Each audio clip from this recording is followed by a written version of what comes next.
Mais uma quarta-feira chegou e é uma alegria poder chegar nesse canal.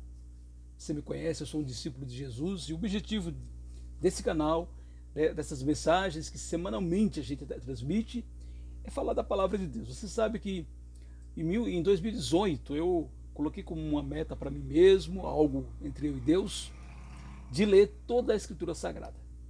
Eu li todo o Novo Testamento, comecei o Velho Testamento, estou inclusive hoje, terminei o livro de Oséias, amanhã começa o livro de Joel, mas algum tempo atrás eu estive no livro de Jeremias. Eu te convido a ler, a abrir Jeremias 33:1, e em Jeremias eu trouxe muitas lições importantes para nós hoje.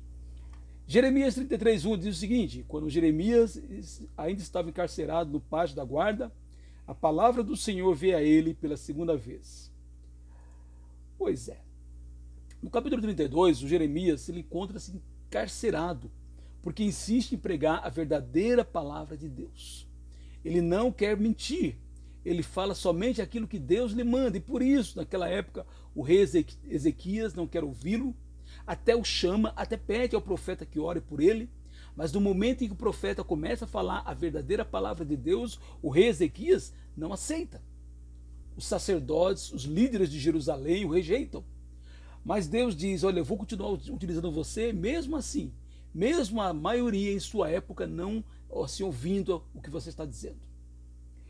Jeremias era um soldado bom e fiel ao seu comandante, a Deus, sempre pronto a obedecer. Por isso que o Jeremias, desde o seu chamado, Deus já tinha falado: olha, Jeremias, eu te escolhi antes que você estivesse no ventre da sua mãe. Quando você estava no ventre da sua mãe, eu te escolhi, mas você vai sofrer.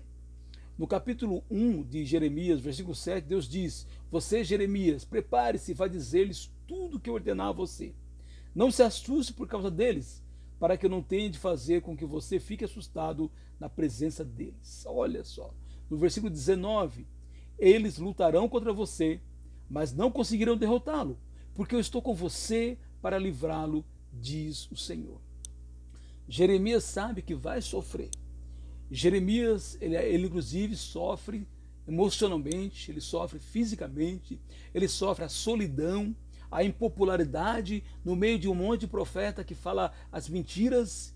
Ele tem que manter-se fiel nas verdades de Deus, e por isso o Jeremias ele sofre bastante. Mas Deus diz que no meio da perseguição ele iria sustentar o seu profeta bom e fiel. É importante frisar que na Bíblia, quando Deus promete que vai estar presente, que vai sustentar, não significa necessariamente que a pessoa não vai passar por problemas nenhum, que não vai passar por perseguição, que não haverá sofrimento. Pelo contrário, muitas vezes acontece exatamente o oposto. Por sermos fiéis a Deus, muitas vezes seremos maltratados. Às vezes não seremos populares. Às vezes as pessoas não vão querer nos ouvir, porque muitas vezes elas querem ouvir somente aquilo que é de conformidade com as suas conveniências, e não aquilo que é a palavra de Deus. Aliás, Jesus, o nosso mestre, o nosso exemplo, ele é um maior exemplo para nós. Isaías 53:3 diz que Jesus era um homem de dores e que sabia o que era sofrer, porque ele foi rejeitado na sua época. Logo, o seguidor dele, ou como na época de Jeremias, quem quer fazer a vontade de Deus, muitas vezes será perseguido. Outro que foi perseguido foi o apóstolo Paulo. Lá em Atos capítulo 9, versículo 15, quando ele estava na estrada de Damasco, e Deus, na verdade, foi falar com Ananias para ele dar a visão para Paulo. Deus falou que utilizaria Paulo como instrumento dele, e que ele iria aprender o quanto ele precisaria sofrer pela causa do evangelho, tanto que lá em Atos capítulo 28, versículo 30 a 31, diz o seguinte: durante 2 anos Paulo permaneceu na sua própria casa, que tinha alugado, onde recebia todos os que o procuravam. Pregava o reino de Deus e com toda a ousadia ensinava as coisas referentes ao Senhor Jesus Cristo sem impedimento algum. Pois é, Paulo, durante uma boa parte da sua vida, ele esteve preso, exatamente por pregar a verdade de Deus. Aliás, das 13 cartas que Paulo escreveu, 5 delas Filipenses, Efésios, Colossenses, Filemão e 2 Timóteo foram escritas enquanto Paulo estava preso. E 2 Timóteo, provavelmente, foi a última carta que Paulo escreveu. Depois disso, talvez Timóteo nem teve tempo de encontrá-lo, porque ele foi decapitado por ordem de, assim, o rei Nero. Pois é, hoje em dia, pensa-se o contrário. Pensa-se que precisa ser popular.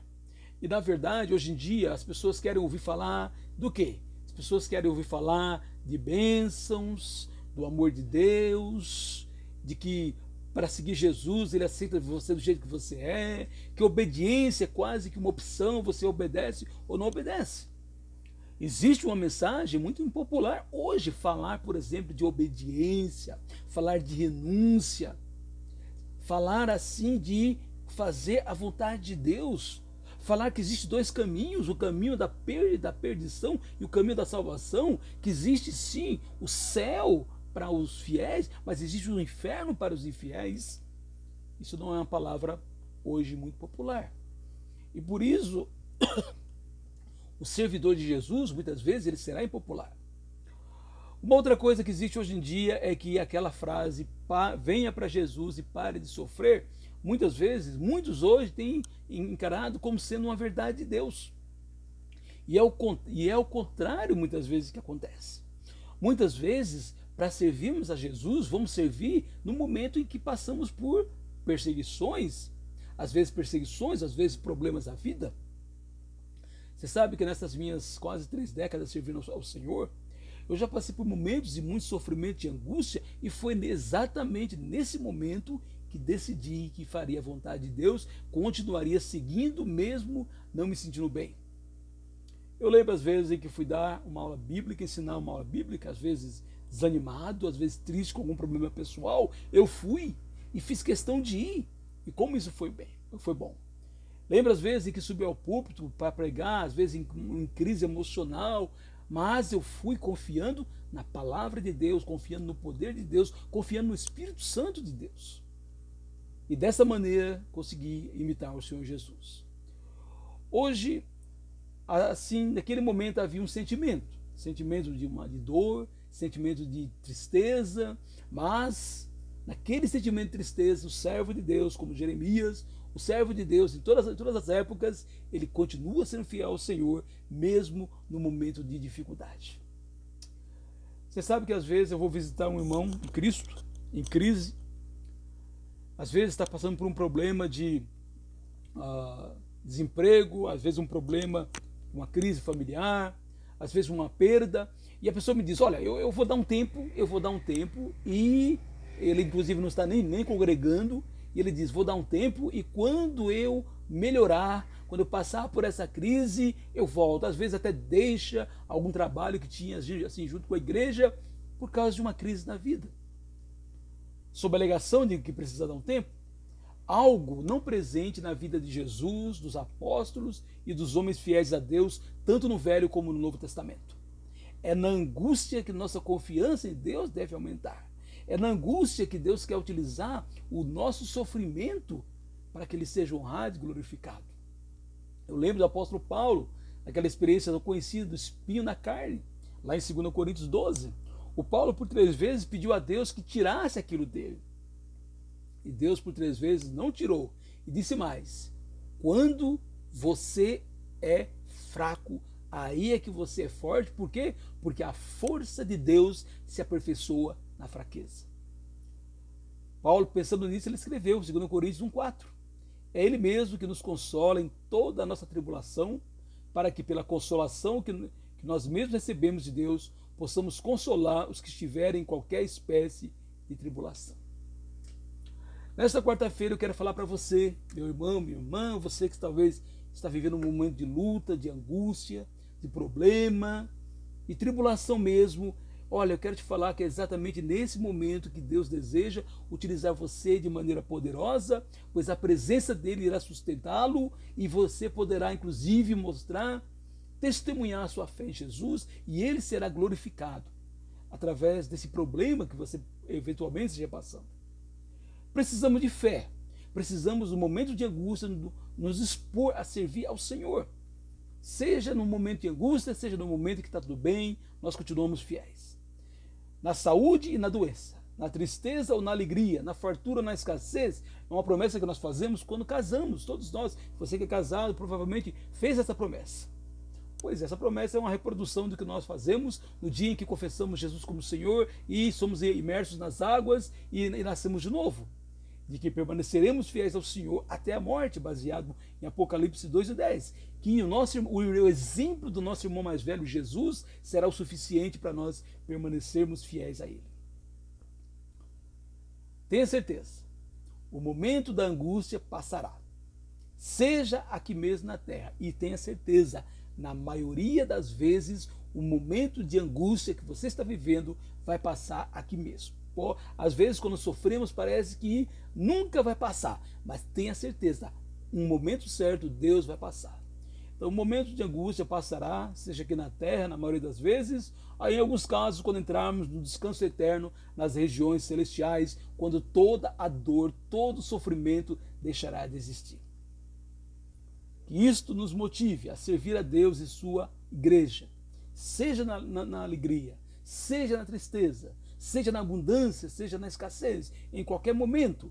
Porque como diz o salmista no Salmo 126, versículos 5 e 6, os que com lágrimas semeiam, com júbilo ceifarão.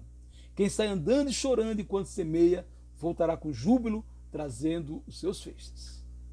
Qual é o nosso tema de hoje? Semeando, mesmo com lágrimas nos olhos.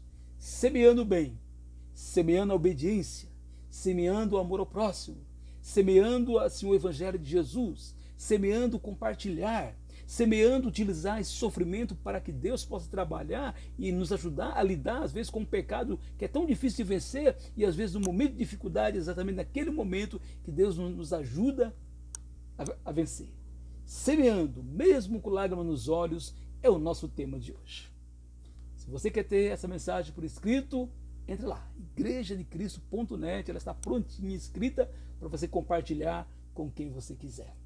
E nesta quarta-feira, onde você estiver, que esta mensagem de entusiasmo, que essa mensagem baseada na palavra de Deus, que essa mensagem que inclusive já me deixou aqui assim, contagiado com a alegria, que ela possa também contagiar você a permanecer fiel ao Senhor cada dia mais. Que Deus nos abençoe nesta quarta-feira.